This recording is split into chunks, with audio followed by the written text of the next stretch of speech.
A graça e a paz, queridos. Pode se sentar. Obrigada, viu, Moana, pelo seu carinho, pelo seu encorajamento. É tão bom a gente ver o Senhor trabalhando do jeito que só Ele pode fazer, né, gente? Não é nada, como foi bem dito aqui ontem, não é sobre uma performance, um destaque, uma construção pessoal. É sobre aquilo que Deus quer fazer em nós e transbordar. Amém? Nunca é só sobre nós, não, nunca é tudo sobre nós. Na verdade, tudo é sobre Ele, né? E a gente está muito grato, eu e o João, de estar tendo essa oportunidade com vocês. E eu sei que o Senhor vai fazer aquilo que só Ele é capaz de fazer. Amém? Que bom que vocês vieram, que bom que vocês se dispuseram. E é tão maravilhoso saber que eu estou fazendo parte daquilo que Deus está fazendo aqui, na vida de cada um de vocês, quando Ele reúne, Ele traz a gente de pontos distintos, né? E nos reúne no mesmo lugar. Certamente o nosso vazio reunido atrai a presença do amado das nossas almas. O material das preletoras estão lá fora, os livros. O meu já acabou, gente, que eu estou aqui na América desde o dia 14. Mas eu trouxe um livro que eu prefaciei, da Micheline Farias, O Seu Próprio Tapete Vermelho. Eu quero só dividir com vocês um pedaço do que eu escrevi no prefácio, porque quando a gente pensa em tapete vermelho, a gente sempre pensa num caminho glamuroso. E esse período que a gente está vivendo, por causa do advento da internet, das redes sociais, nós nunca associamos tanto sucesso à aparência. Mas quando a gente lê a Bíblia, a gente sabe que o padrão de Deus é outro. Quando a gente lembra da unção de Davi, Samuel olha para Eliabe e fala: eis aí o ungido do Senhor. Olha a altura do cara. Ele pode substituir Saul. E Deus falou assim: não, Samuel, não atente para a aparência, porque eu olho o coração e eu estou rejeitando o coração de Eliabe. Deus não se impressiona com as aparências.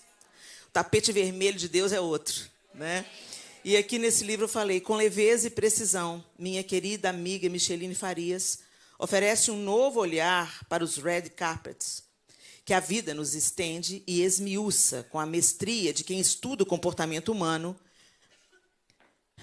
o que é, de fato, ser bem-sucedido e trilhar um caminho de sucesso na vida real, sob a perspectiva do reino de Deus. Com autoridade pastoral, profissional e pessoal, a autora oferece uma leitura reveladora, emocionante e encorajadora. Abra o seu coração, sua mente e escolha viver tudo que Deus desenhou para você. Então, esse é um livro que fala sob a ótica também de quem imigrou, como vocês, né? De quem veio para cá com 13 anos de idade. E a Micheline tem um conhecimento daquilo de dores que talvez vocês conheçam tão bem. Ela está calçada nos mesmos sapatos do que vocês, e ela olha sob um aspecto cristão, teológico, mas também com uma abordagem terapêutica. Eu tenho certeza que esse livro vai abençoar a sua vida. No final, você pode levar eu e a Micheline para casa. Muito bem, gente. Ontem foi falado aqui sobre alargar o espaço da tua tenda. Estenda-se o toldo da tua habitação e não o impeças. Alonga as tuas cordas e firma bem as tuas estacas, porque transbordarás para a direita e para a esquerda. A tua posteridade possuirá as nações e fará que se povoem as cidades assoladas. Essa promessa que está em Isaías foi compartilhada ontem pela Moana com a gente, com tanta graça, tanto favor de Deus sobre a vida dela. E a gente entendeu que esse transbordar ele vem como uma consequência.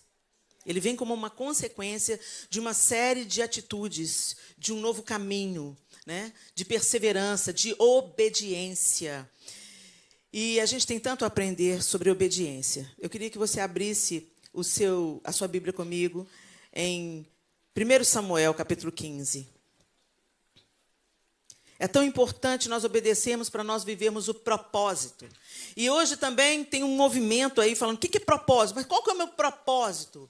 Helena, qual que é o meu propósito? Eu vim nessa conferência porque eu quero entender o meu propósito, eu quero saber qual que é o meu propósito. Qual o propósito de Deus para mim? Gente, o propósito de Deus para nós é muito simples. É quando a nossa habilidade, aquela que você já tem, encontra a sua necessidade.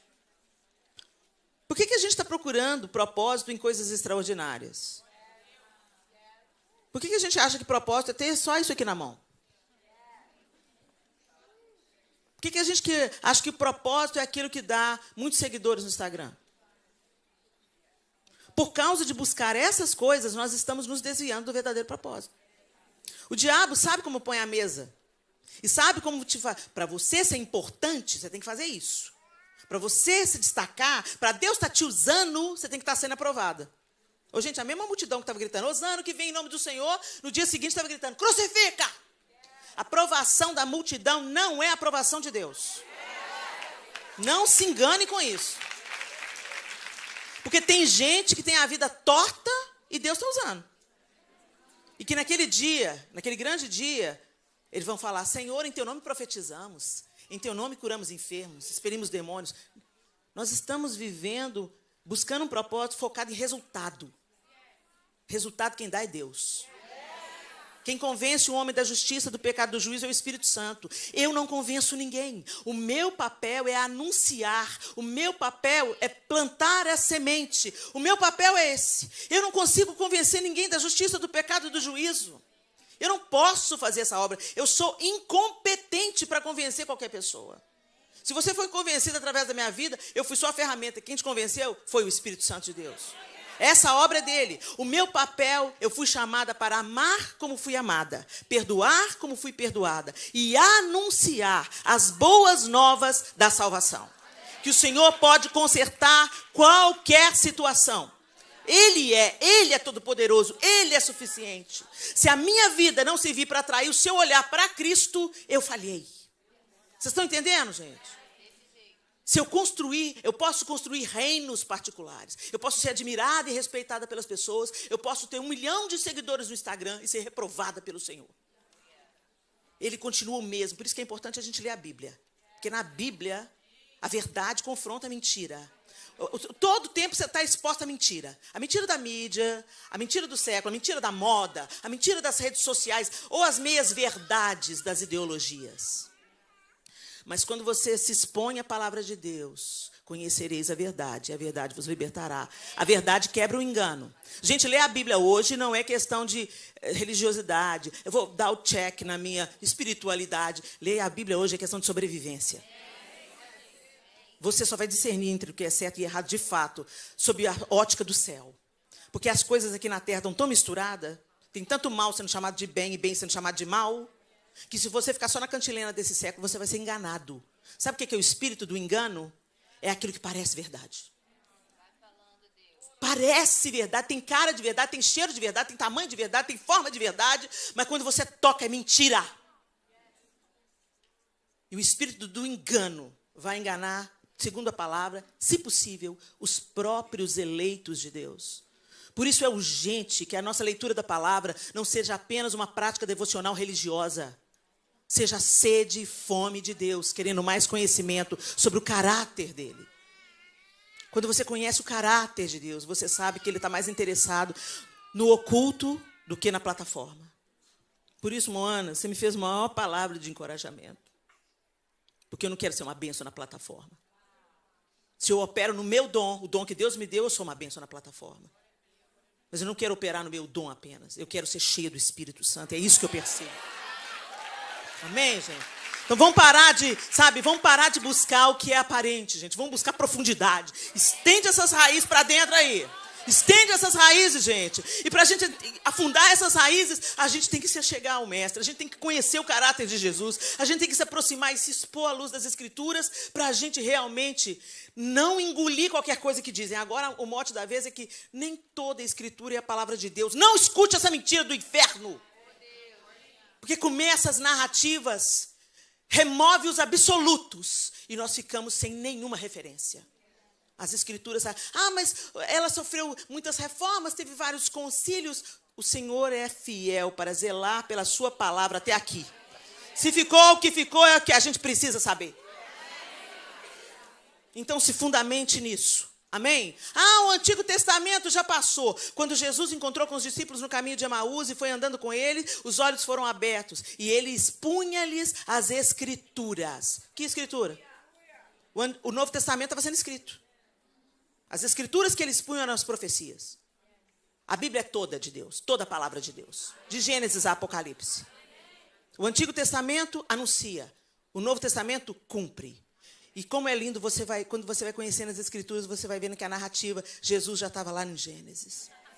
A redenção já estava lá em Gênesis. E quanto mais você vê essa coerência com 1.500 anos de um livro escrito por 40 autores distintos em épocas diferentes, você olha para o livro e fala, só pode ser um livro sobrenatural. Então, não menospreze a palavra que você tem na mão. O Senhor nos alerta. 1 Samuel 15:10. Eu vou usar a Almeida, revista atualizada. A partir do verso 10, o texto diz assim: Então veio a palavra do Senhor a Samuel, dizendo: Arrependo-me de haver constituído Saul rei, porquanto deixou de me seguir e não executou as minhas palavras. Então Samuel se contristou e toda a noite clamou ao Senhor. Madrugou Samuel para encontrar a Saul pela manhã e anunciou-se àquele: Já chegou Saul ao Carmelo, e eis que levantou para si um monumento, e dando volta, passou e desceu a Gilgal. Veio, pois, Samuel a Saul, e este lhe disse: Bendito sejas tu do Senhor, executei as palavras do Senhor. Então disse Samuel: Que balido, pois, de ovelhas é este nos meus ouvidos, e o mugido de bois que ouço? Respondeu Saul: De Amaleque os trouxeram, porque o povo poupou o melhor das ovelhas e dos bois para o sacrificar ao Senhor teu Deus. O resto, porém, destruímos totalmente. Então disse Samuel a Saul: Espera, e te declararei o que o Senhor me disse esta noite. Respondeu-lhe Saul: Fala. Prosseguiu Samuel: Porventura, sendo tu pequeno aos teus próprios olhos, não foste por cabeça das tribos de Israel? E não te ungiu o Senhor rei sobre ele? Enviou-te o Senhor a este caminho e disse: Vai e destrói totalmente esses pecadores, os amalequitas, e peleja contra eles até exterminá-los. Porque, pois, não atentaste à voz do Senhor, mas te lançaste ao despojo e fizeste o que era mal aos olhos do Senhor? Então disse Saul a Samuel: Pelo contrário, eu dei ouvidos à voz do Senhor e segui o caminho pelo qual o Senhor me enviou. E trouxe a Agag, rei de Amaleque, e os amalequitas, os destruí totalmente. Mas o povo tomou do despojo ovelhas e bois, o melhor do designado à destruição, para oferecer ao Senhor teu Deus em Gilgal. Porém Samuel disse: Tem porventura o Senhor tanto prazer em holocaustos e sacrifícios, quanto em que se obedeça a sua palavra? Eis que o obedecer é melhor do que o sacrificar, e atender melhor do que gordura de carneiros. Porque a rebelião é como o pecado de feitiçaria, e a obstinação é como a idolatria e culto a ídolos do lar. Visto que rejeitaste a palavra do Senhor, ele também te rejeitou a ti, para que não sejas rei. Então disse Saul a Samuel: Pequei, pois transgredi o mandamento do Senhor e as tuas palavras, porque temi o povo e dei ouvidos à sua voz. Agora, pois, te rogo, perdoa-me o meu pecado e volta comigo para que adore o Senhor. Porém Samuel disse a Saul: Não tornarei contigo, visto que rejeitaste a palavra do Senhor. Já ele te rejeitou a ti, para que não sejas rei sobre Israel. Virando-se Samuel para se ir, Saul segurou pela orla do manto e este se rasgou. Então Samuel lhe disse: O Senhor rasgou hoje de ti o reino de Israel e o deu ao teu próximo, que é melhor do que tu. Também a glória de Israel não mente, nem se arrepende, porque não é homem para que se arrependa. Então disse Saul: Pequei. Honra-me, porém, agora diante dos anciãos do meu povo e diante de Israel, e volta comigo para que adore o Senhor, o teu Deus. Então Samuel seguiu a Saul, e este adorou o Senhor. Senhor, essa é a tua palavra, que ela nos ensine, que ela nos exorte, que ela nos corrija, que ela nos revele o teu caráter, que ela mude a nossa mente, produza em nós novas escolhas, uma nova maneira de viver, que glorifique o teu nome e sirva a tua vontade. Esse texto é muito constrangedor. Deus havia ungido Saul porque o povo havia pedido um rei. Deus deu instruções claras para Saul, para que Saul executasse juízo sobre os amalequitas. Sempre que Deus manda executar juízo, chegou a hora. Ele sempre é misericordioso, longânimo, manda o profeta avisar, mas quando o povo não se arrepende, a impiedade transborda e Deus então manda executar. Esse é o Deus. Hoje a moda também é medir a Deus pela nossa justiça, né? A gente se esquece que Ele é a justiça. Amor é quem Ele é. Não é isso que a gente chama de amor. O pessoal fala, não, se um Deus que é justo manda para o inferno quem ele criou. Ô, gente, por isso que a gente precisa de ler a Bíblia. Né? Porque esse mesmo Deus que mandou exterminar os amalequitas, moeu o próprio filho dele para te ter de volta. Ele é extravagante em amor, antes de executar o juízo. Então, aproveita. Aproveita e entra debaixo do guarda-chuva do amor. Porque Deus não tolera a impiedade. Deus não tolera a injustiça. Mesmo que ela esteja com um rótulo de amor. Deus não tolera. Muito bem. Saul foi, então, instruído por Deus. E ele não obedece. Ele não obedece. E um texto aqui me chama, alguma coisa nesse texto me chama muito a atenção. Porque quando Samuel chegou, madrugou Samuel para encontrar a Saul, aí no texto, no verso 12 diz, já chegou Saul ao Carmelo, e eis que levantou para si um monumento. Ele tinha vencido a batalha, ele tinha despojado os amalequitas, ele não tinha obedecido totalmente ao Senhor, mas ele, aos seus próprios olhos, tinha feito a vontade do Senhor. Tanto que ele foi lá e ergueu um monumento de vitória. Um monumento que dizia, eu venci. Mas só que depois, ele desce a Gilgal. Primeiro ele ergue um monumento a si, depois ele desce a Gilgal. O que é descer a Gilgal? É o lugar do sacrifício, é o lugar da adoração. Primeiro ele se ergue, depois ele vai adorar a Deus pela vitória. Gente, tem tudo a ver com aquilo que a Moana falou com a gente ontem.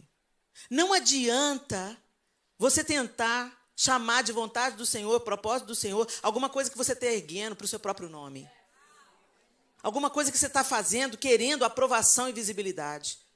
Gente, quando eu cantava no Diante do Trono, ali, naquele grupo, começou o meu tratamento e a minha cura, a minha libertação. Foi a minha maior escola. Foi o Ministério Diante do Trono. E eu comecei a ser confrontada por Deus. Por quê? Porque eu tinha um dom, eu cantava. E eu queria que as pessoas me amassem. Por isso que a galera do louvor, a gente tem que vigiar muito as nossas motivações. Porque quando a gente vê a igreja recebendo, a gente pensa que é sobre nós. A gente pensa que, olha, Deus está me usando. Olha aqui. Olha o meu dom. É muito sutil, sabe, gente? Por isso que tem tanta gente querendo fazer parte de algum ministério que tenha visibilidade. Por quê? Porque, na verdade, está querendo fazer da plataforma um lugar de cura para a ferida na alma. As pessoas vão me aceitar, as pessoas vão me aplaudir, as pessoas vão saber meu nome, elas vão gostar de mim, elas vão me abraçar, elas vão falar, oi, Helena! Era exatamente isso que eu queria. E hoje isso se tornou o meu maior lugar de tentação e tribulação.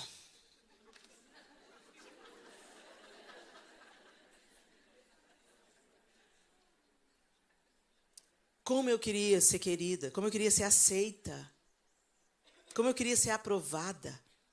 E cantar no louvor me dava essa ilusão. Mas graças a Deus que logo no início ali do Ministério Diante do Trono, Deus quebrou a gente. Passou rolo compressor em todo mundo. Por isso que eu pude cantar com autoridade quando eu disse, vinde, voltemos ao Senhor, pois Ele nos despedaçou. A gente estava cantando o que a gente estava vivendo. Deus estava nos moendo enquanto Ele curava cada membro daquele grupo, Ele curava a nação. Não era sobre nós, era sobre Ele. A obra dEle transbordando, a obra dEle em nós transbordando. E aí eu entendi. Eu entendi que quanto mais eu buscava honra, mais eu me distanciava de Deus e do seu propósito. Eu não conseguiria enxergar. Se alguém falasse para mim assim, você vai ser pregadora do evangelho, eu não, eu sou artista. Eu quero cantar, fazer teatro, nasci para ser atriz. Era isso que eu queria fazer. Em outras palavras, eu queria aparecer. A nossa motivação, né? A motivação do coração. E aí, quando eu recebi o meu chamado, que Deus ia me usar com a palavra, Ele me deu o chamado de Ezequiel. Eu não te chamo para um povo de estranha língua, eu te chamo para a casa obstinada de Israel. Quer ouçam, quer não ouçam, fale. Senão o sangue deles eu vou requerer das suas mãos. Eu falei, não, Deus, o senhor errou de chamado. Não, essa mulher errou de telefone. Uma profeta que eu nunca encontrei pessoalmente, me ligou de Londres. E ela falou, abre a Bíblia, em Ezequiel. Nós nunca nos encontramos pessoalmente. E ela foi dando a palavra para Ezequiel, e ela falava, Helena, Deus está te chamando. E eu pensando dentro de mim, eu pregar? Não. Aí ela lia no texto, abre a sua boca, engole o rolo. Jesus. Vou fazer a sua fronte mais dura que a pederneira, mais dura que o diamante contra a fronte deles. Ela falou assim, você vai ser rejeitada por gente que você convive hoje, você vai ser rejeitada, a sua palavra vai ser rejeitada. Não, Deus. Quando eu desliguei o telefone, eu falei assim, bom, eu vou guardar essa palavra no coração, mas...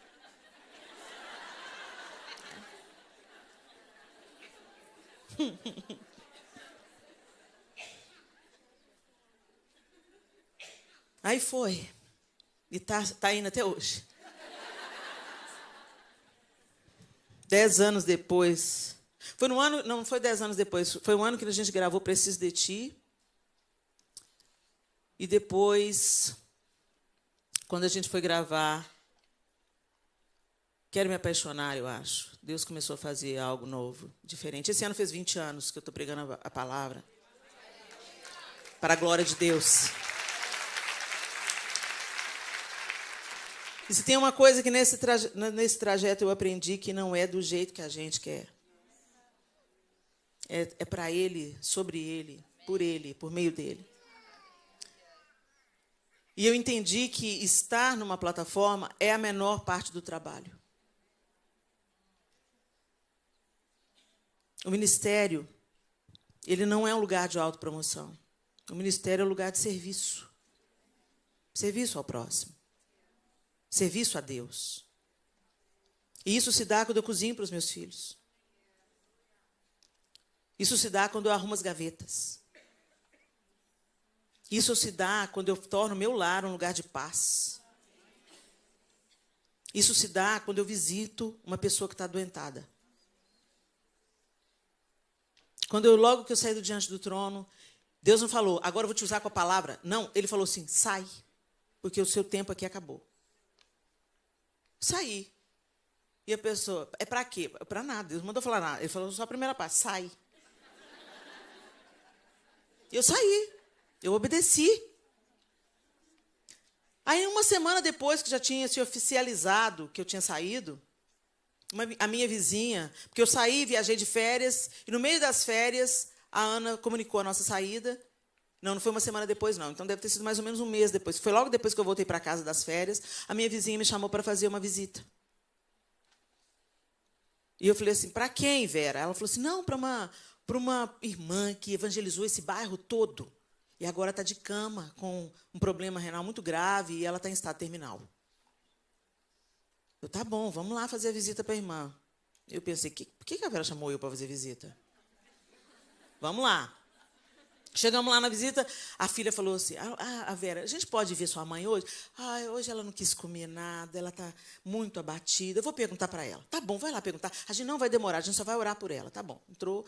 Aí ela veio. Pode entrar, a mamãe vai receber vocês. E ela estava realmente deitada, não tinha se levantado o dia todo, não tinha conseguido comer nada, não queria comer nada, estava bem abatida. E eu olhei para ela tão abatida. A Vera olhou para ela e falou assim, você está tão bem hoje. Eu falei assim, meu Deus, imagina então quando ela estava mal. Ela estava muito fraca, muito debilitada. E eu lá olhando, essa aqui é a Helena. Aí ela olhou para mim, oi, a senhora está boa? Tudo bem. Eu falei, meu Deus, o que eu vou falar com ela? Aí a Vera falou assim, nós viemos só orar por você, tá bom? Tá bom. Aí a Vera começou a orar, e Deus falou assim, canta para ela. O Senhor, me passa essa vergonha, não, Senhor. Canta para ela. Tá, Senhor, o que eu vou cantar?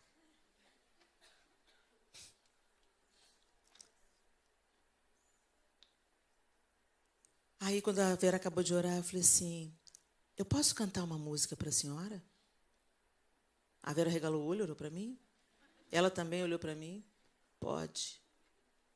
E eu comecei. Tantas lutas, tantas dores, num deserto pareço estar, mas te entrego os meus temores. Sei que em ti, Senhor, posso confiar. Quero trazer à memória aquilo que me dá esperança. Quero trazer à memória aquilo que me dá esperança. Ela sentou na cama e começou a cantar junto comigo. Fraca, fraca. Ela mais balbuciava, cantando. Como é bom poder pertencer a um Deus de amor.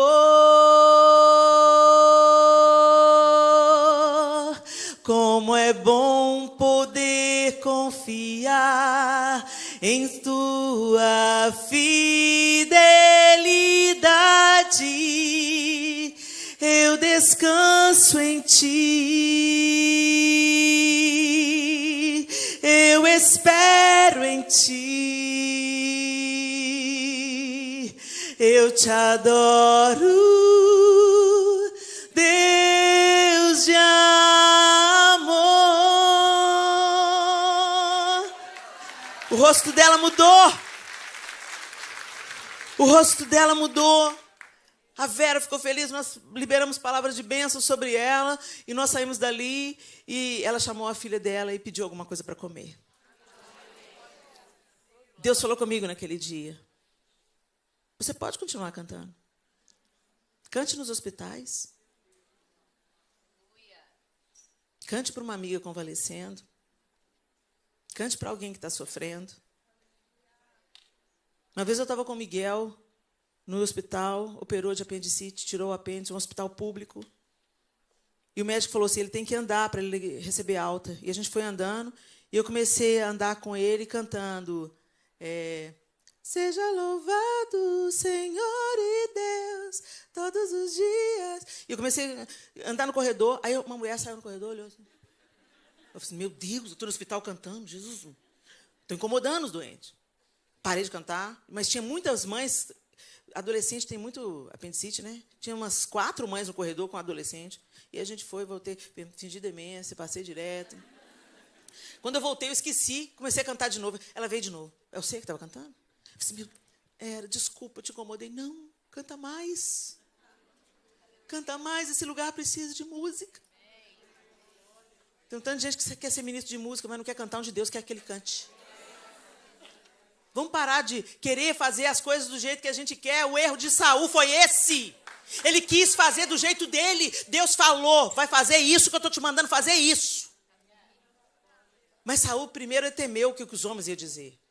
Não, o povo queria que a gente tirasse o melhor para sacrificar. Se ele queria tanto sacrificar, por que primeiro ele ergueu um monumento para ele mesmo ao invés de sacrificar? Era papo furado. Ele não queria sacrificar as coisas para o Senhor, coisa nenhuma. Ele não queria adorar o Senhor com despojo de coisa nenhuma. Ele queria satisfazer a expectativa que o exército tinha sobre ele. O povo que ele governava sobre ele tinha sobre ele. Ele estava mais interessado com a reputação dele diante do povo do que com o que Deus queria dele. E esse é o nosso mal hoje. A gente para de fazer as coisas. A gente não dá atenção para a semente que recebemos, porque cobiçamos a semente que está na mão da outra. Nós não valorizamos aquilo que Deus fez por nós, porque estamos de olho no sucesso aparente da outra. E nos tornamos inférteis, infrutíferas, por causa da comparação, da inveja, da disputa, ou por causa da opinião dos outros. Ele queria ser famoso, ele queria ficar bem na fita, ele queria que o seu exército o respeitasse, ele estava preocupado com a reputação dele. Por isso ele falou, o povo, Samuel, o povo me pediu, o povo achou melhor eu trazer o sacrifício. Mas antes dele oferecer o sacrifício em Gilgal, ele ergue um monumento para si. Um monumento de vitória. Primeiro ele dá glória a ele mesmo, depois ele dá glória ao Senhor. Aí a gente anda mais alguns versos e diz assim, no verso 17, prosseguiu Samuel, porventura, sendo tu pequeno aos teus próprios olhos, não foste por cabeça das tribos de Israel? E não te ungiu o Senhor rei sobre ele? Cuidado com a autorrejeição. A cantilena de, eu não consigo, eu não posso, eu sou tão pequeno, eu não vou. Isso não é humildade. Isso é autocomiseração. E a autocomiseração, ela é a outra face do orgulho. É você no centro. Ninguém me liga, ninguém me dá atenção, ninguém olha para mim. Eu. Olha aqui, todo mundo de olho na minha dor, todo mundo de olho na minha pereba. Ou então, eu não preciso de ninguém, eu vou, eu faço, Deus me usa, Deus me faz. As duas faces da mesma moeda. Eu no centro.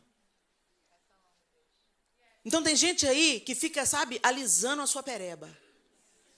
Deus quer curar, mas não, porque a pereba traz visibilidade. Você conhece aquela pessoa que está em todas as filas de oração? Não, você não sabe do meu sofrimento. Ora por mim. Ora por mim, Andrew. Ora por mim, Érica. Ora por mim, Mona. Ora por mim, Flávia. Ora por mim, Patrícia. Vai passando de uma por uma. Ora por mim. A pessoa gosta de chamar a atenção pela dor. Ela gosta de chamar a atenção pela dor. É orgulho do mesmo jeito, gente. Cuidado com o que o diabo pode fazer através das suas dores. A sua dor é para glorificar a Deus. Até na dor, Deus pode ser glorificado. Até na sua dor, o nome do Senhor. Sabe por quê, gente? Porque a palavra diz que não cai um fio de cabelo da minha cabeça se o Senhor não permitir. E se eu sou filha dele e ele está permitindo um sofrimento na minha vida, ele nunca é para me esmagar, nunca é para me destruir. Nunca. Não é para destruição. É para purificação, é para santificação, é para gerar um novo chamado, é para gerar empatia com outras pessoas que vivem situações semelhantes, é para me tornar uma intercessora, é para me tirar do raso, para me levar no profundo. Mas cuidado, tudo que Deus faz, o diabo tem o poder de roubar, distorcer. E é isso que ele quer. Ele quer pegar a sua dor e te manipular através dela. Ah, você é tão coitadinha. Ninguém te deu o devido valor. Você serviu tanto naquela igreja. Olha o que você recebeu como paga. Isso é orgulho, gente. Porque se você está fazendo para Deus mesmo, que a coroa venha dele.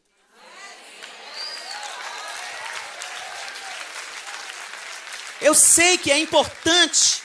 Eu sei que nós somos seres relacionais. É importante a gente ter a aprovação do outro, sim. Eu seria falsa se eu estivesse falando que não tem a menor importância. Tem importância. Mas ela não é o principal. Ela vem, sabe, como o infinitamente mais. E ela chega do jeito certo, na hora certa. Quando Deus vê que você está assim, Senhor, é isso mesmo? É isso mesmo, Senhor? Eu tô assim, ó, Senhor, é para continuar, Senhor? Aí vem um, não para não, Helena, não para não, Deus está te usando, aleluia, então tá bom.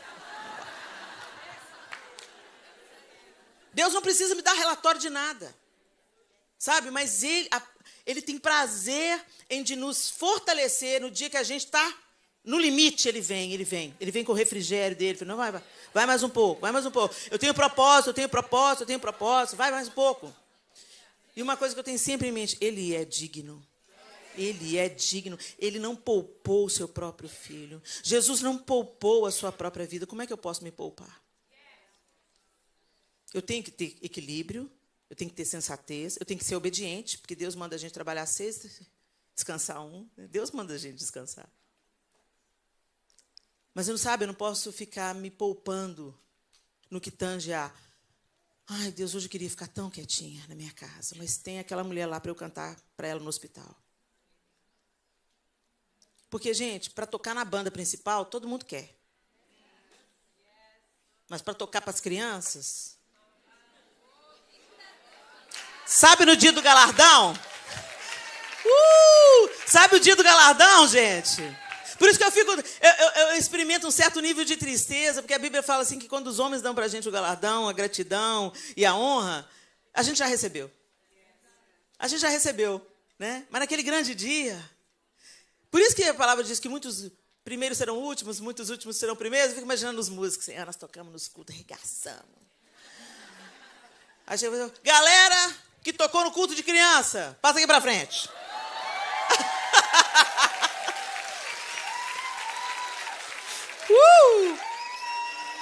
Gente, quando a gente vai lendo as escrituras, é assim que é. Deus aceita a oferta da viúva e as suas 2 moedinhas. Deus levanta Davi, que não foi nem lembrado entre os seus 7 irmãos. Deus pega Tamar. Tamar era a nora desprezada, a viúva negra que matou 2 filhos de Judá. E ela se veste, se oculta, é passada por prostituta e concebe, entra na linhagem do Messias. Ruth, a moabita, entra na linhagem do Messias. Raabe, a prostituta, entra na linhagem do Messias. Deus continua levantando pessoas que não são.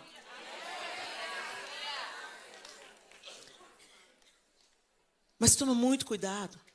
Não idolatre a sua pequenez. Não torne a sua ferida um ídolo. Saul se achava pequeno aos seus próprios olhos. E Deus o ungiu. Deus o chamou. E foi do mesmo jeito com Davi. A Bíblia não fala que Davi era pequeno aos seus próprios olhos, mas fala que Davi era pequeno diante dos olhos de todos. Interessante, né? E Davi se julgou obediente. Quando Eliabe vem reprovar Davi porque ele estava no campo de batalha, o que você veio fazer aqui? Para quem você deixou aquelas poucas ovelhas no deserto? Eu conheço a sua maldade, a presunção do seu coração, que você veio aqui para ver a batalha. Davi olha para ele. O que eu fiz agora? Tem razão para isso, não, Eliabe? O que é que o rei falou? Que vai dar para quem? O quê? Se derrubar o gigante? Ele estava sendo reprovado pelo irmão mais velho dele, que era a substituição do pai. Você entendeu o que você ser pequeno aos seus próprios olhos pode te causar? Ele era pequeno, mas não tem nenhum relato que Davi se achava pequeno aos seus próprios olhos. E Saul, que se achava pequeno aos seus próprios olhos, quando ele foi ungido, começou a se achar. Ungido.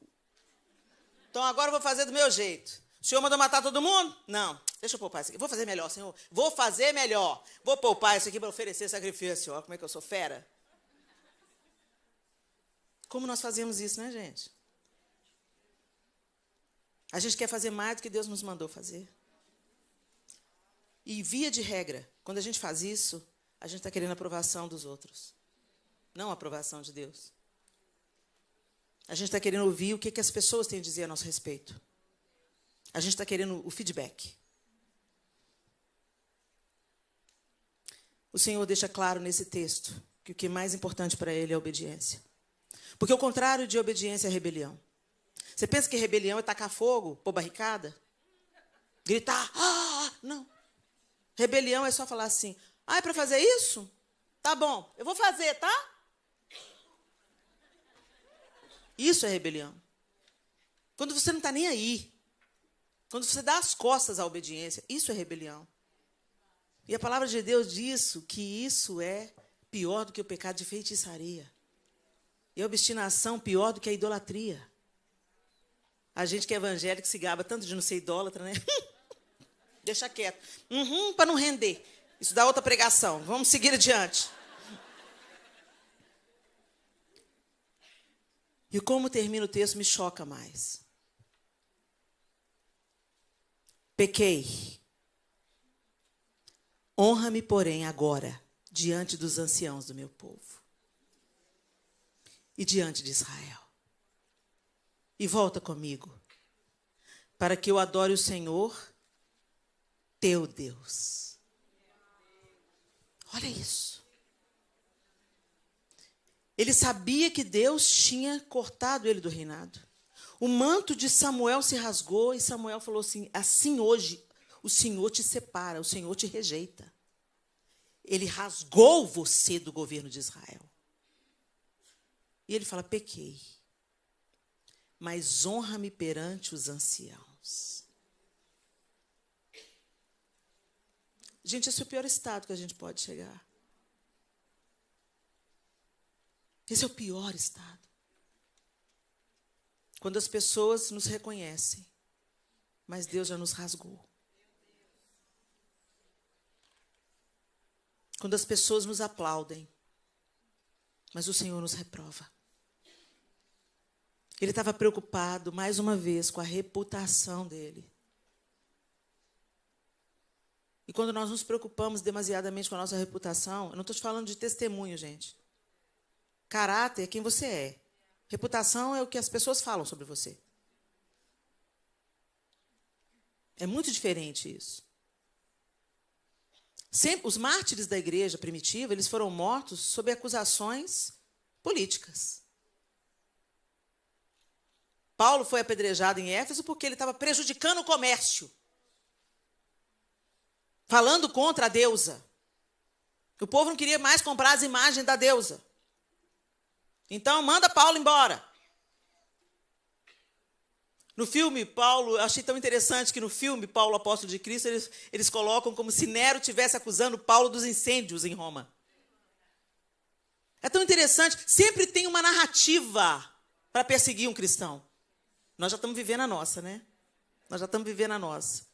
Índio, o Jefferson Pilar está tocando ali na minha bolsa. Desliga ele para mim, por favor.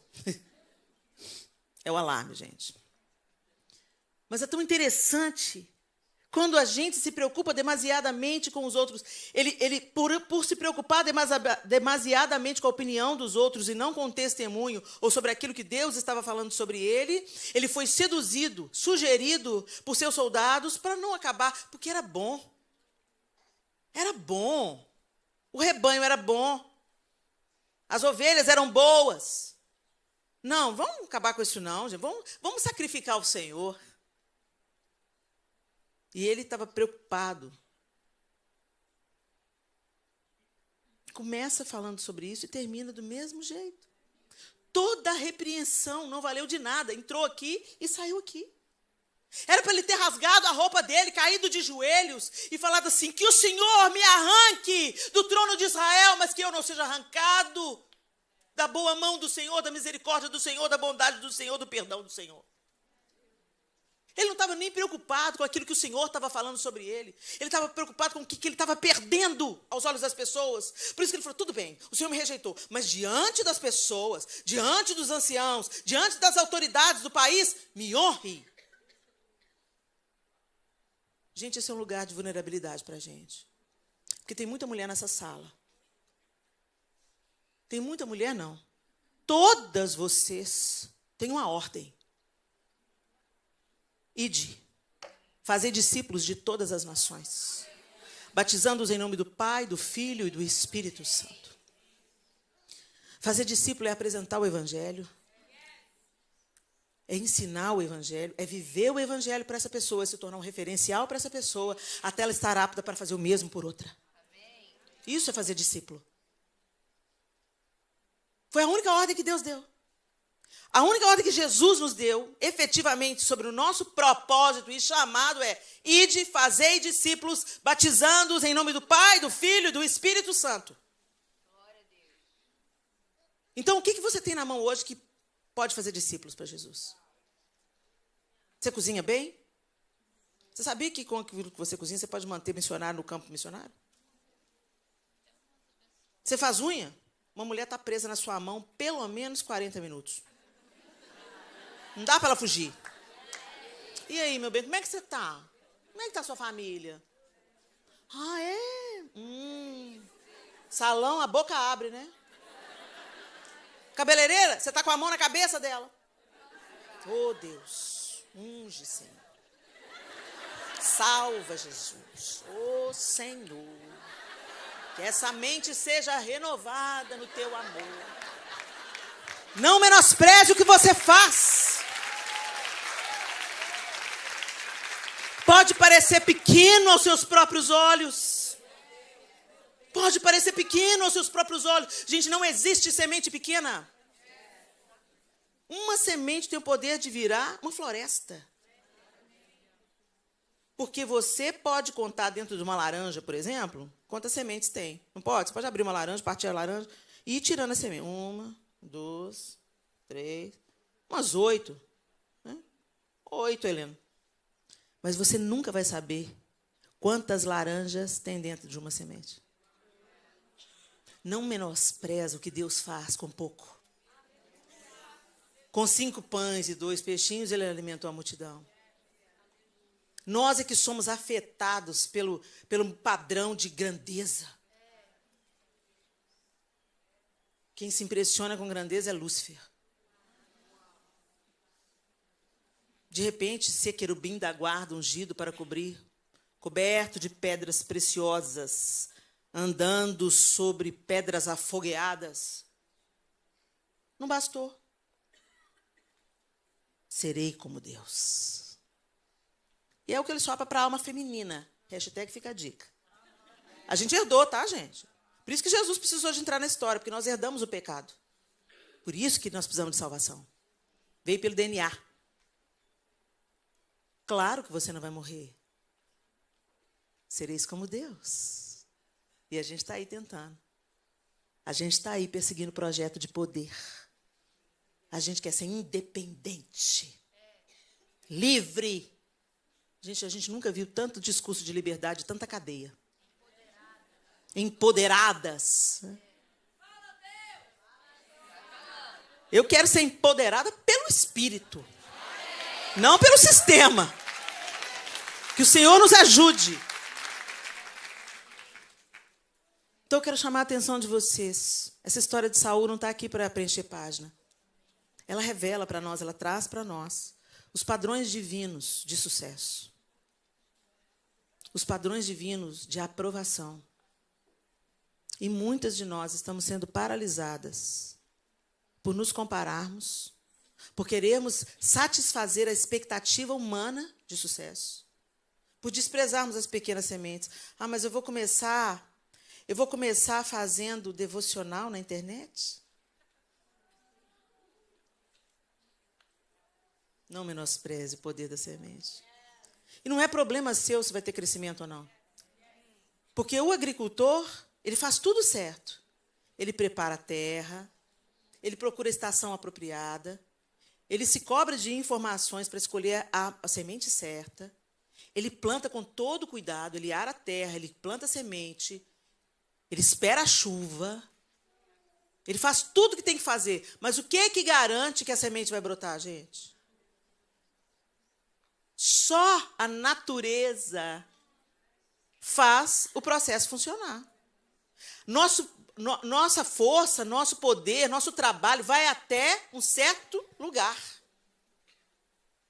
E a gente tem que fazer isso bem feito. A gente tem que criar todo o ambiente para que tenha crescimento. Mas quem faz crescer é Deus. Pois é, Helena, mas já plantei, já semeei, já chorei. E sabe, só 2 famílias foram cuidadas. Você já parou para pensar em quem pregou para o Billy Graham? Jesus saiu do caminho para encontrar com uma mulher no poço. Uma. Virou a primeira evangelista em Samaria. Uma mulher de fama duvidosa. Uma mulher que estava fugindo das outras. Uma mulher que estava com a reputação arruinada. Somos indesculpáveis depois dessa conferência. Não é tempo mais de nos escondermos atrás de pretextos e de perebas. Tem muita gente para ser tirada do inferno, gente. Tem um avivamento para vir aí. As trevas não estão poupando esforço nem se escondendo debaixo de disfarces. Eles mostram a sua face. Eles estão saqueando as nossas casas, trabalhando e influenciando os nossos filhos, mudando os sistemas das escolas, enquanto a gente está idolatrando a nossa pereba e falando, mas fulano é tão melhor do que eu. Para! Tem alguém para você visitar, tem alguém para você orar, tem alguém para você mandar uma mensagem pelo WhatsApp. Tem alguém para você servir através da sua profissão. Tem uma casa para você limpar espiritualmente também. Entra lá com o rodo, com a faxina, com o pano e vai falando. Vai saindo Satanás dessa casa. Porque o Senhor vai povoar essa terra. O Senhor vai pôr o pé nessa casa. Vai mudar a história dessa família. Tome autoridade sobre aquele que te dá a chave. O seu patrão te dá a chave da casa dele. O diabo não é educado, gente. Ele invade. Ele ocupa. O seu patrão te dá a chave da casa dele, você entra e sai, e o máximo que você faz é reclamar do trabalho que você tem. Você não está aqui, gente, para fazer faxina, não. Isso aí é pretexto, Deus vai te sustentar de qualquer jeito. Entenda que nós, como a Moana disse ontem, vocês são a resposta para essa terra. Eu sou fruto de uma família norte-americana que orou pelo meu pai e pela minha mãe durante 18 anos. No dia que meu pai e minha mãe aceitaram Jesus, eles estavam fazendo o apelo na sala da minha casa. Eu tinha 11 anos de idade. Minha vida foi mudada para sempre. Porque um casal que está enterrado no Brasil saiu da Filadélfia e deu a sua vida no Brasil. A minha casa, a minha família, os meus irmãos, a minha mãe, o meu pai foi ganho pela vida do pastor John e da dona Joy. Nós somos a resposta. Nós somos a retribuição. Nós somos a semente de volta. Entenda o seu lugar aqui. Você não veio para essa terra para cultuar Mamon. Você veio para essa terra para ser resposta de Deus para essa nação.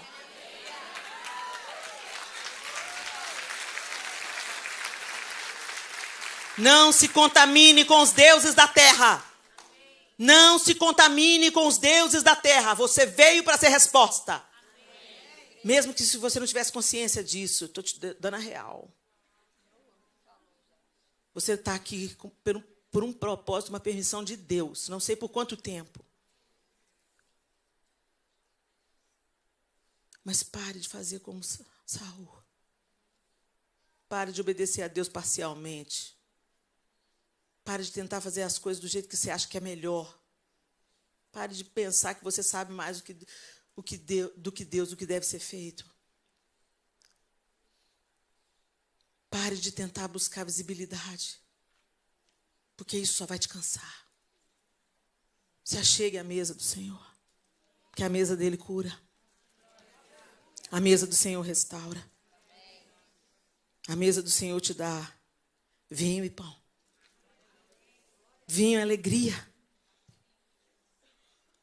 O pão te nutre. O próprio corpo de Jesus. Esse é o meu corpo, esse é o meu sangue. Na mesa do Senhor nós temos Cristo. E seguimos aos propósitos de Cristo. Chega de obediência parcial. Chega de deixar a sua dor te manipular, o seu passado te manipular. Eu sou tão pequena aos meus próprios olhos. Mesmo que sejamos pequenas, não é sobre nós. Mesmo que sejamos débeis, não é sobre nós. Limitadas, todas nós somos. Não é sobre nós. É sobre aquele que nos alcançou, nos transformou, tem nos curado dia a dia. Passa por nós. E transborda. É sobre Ele. É sobre o propósito dele. Nós queremos tanto que Jesus volte, mas a gente não está cooperando para isso. Muitas vezes nós temos uma visão escapista.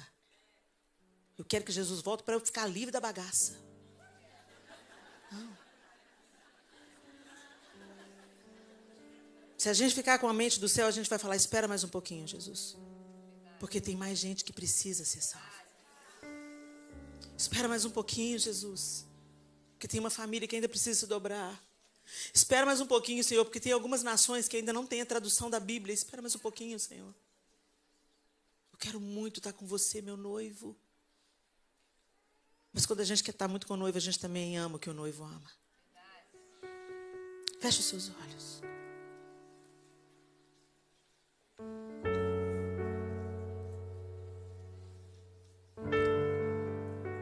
Como nós trabalhamos, Senhor. Tanto que eu trabalhei, tanto que me desgastei, tanto que o sol me queimou, Cuidando da vinha que não era minha, tentando achar meu valor, tentando te impressionar. Será que um dia eu poderia ser suficiente? Oh, Deus nos ajuda. Tanto que eu trabalhei, tanto que me desgastei, tanto que o sol me queimou, cuidando da vinha que não era minha, tentando achar meu valor, tentando te impressionar. Será que um dia eu poderia ser suficiente?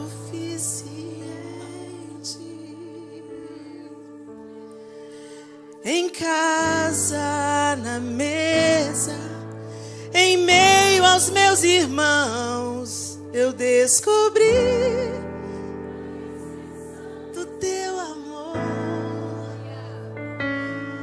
Sem palcos ou aplausos, longe das multidões,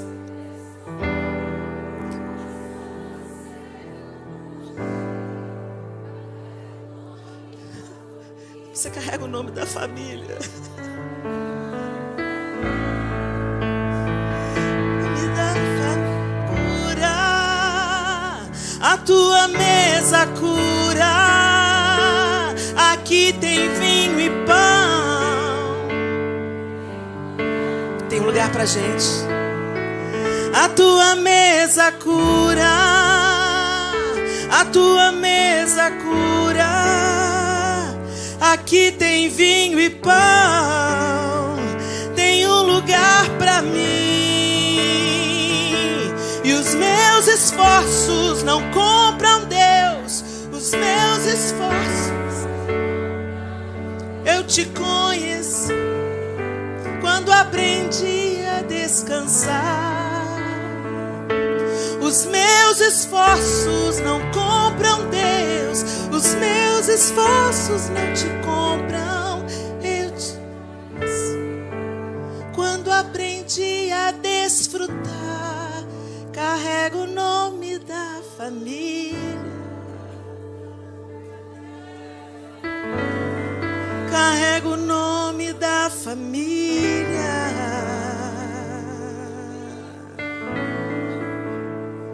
A tua mesa cura, a tua mesa cura. Aqui tem vinho e pão, tem um lugar pra mim. A tua mesa cura, a tua mesa cura. Aqui tem vinho e pão, tem um lugar pra mim. Obrigada, Senhor. Como tuas filhas, nós tomamos o nosso assento.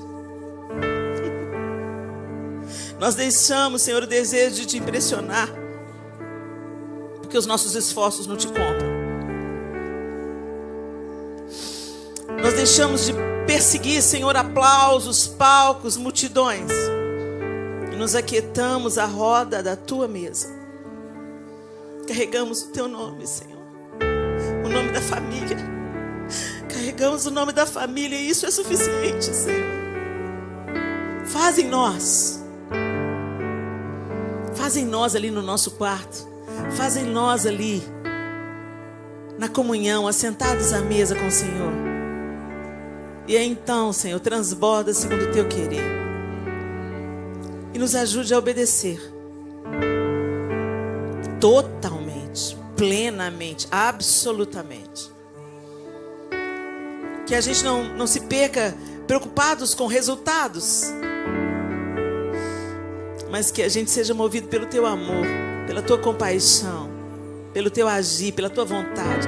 Que o teu Espírito Santo nos leve onde quer levar, nos use como quer usar, faça o que quiser fazer, através das ferramentas que o Senhor já nos entregou. Nós aceitamos as ferramentas que o Senhor nos deu. As pequenas sementes não serão desprezadas, Senhor.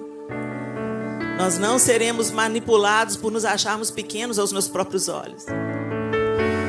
Tudo que temos, mesmo que pequeno, é teu, Senhor. É teu e para a tua glória. Em nome de Jesus. Amém e amém. Deus abençoe vocês.